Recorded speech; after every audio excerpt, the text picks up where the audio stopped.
I supported it, so I was one of its biggest supporters in the early days. Not so much anymore. I've opened my eyes to it. Actually, it's just lip service for survivors, and we don't need millions of pound inquiries to do that. You know what I mean? We could do that here. Bigwigs, senior officials of the Scottish Liberal Democrats are meeting right now to discuss what to do about David Steele. Earlier in the day, they announced they were holding an investigation into the way that Steele handled allegations against the Liberal MP Cyril Smith.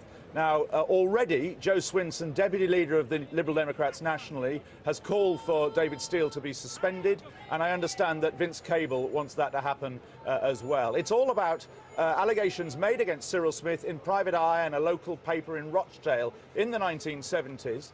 David Steele told the inquiry into child sex abuse yesterday that he put these allegations to Cyril Smith, and that Cyril Smith then admitted that they were true. This is how the exchanges went at the inquiry yesterday.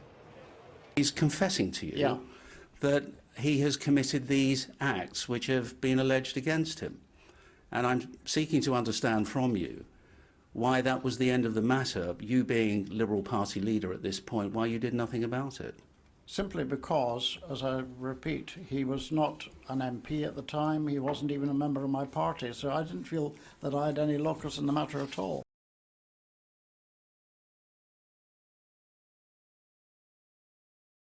Get that, but you understand the points I'm making. Yes. He could, for all you knew, still be offending against children.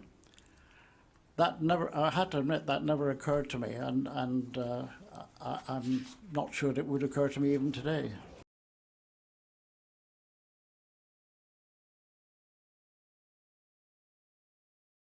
And Michael, interesting evidence heard today at the inquiry.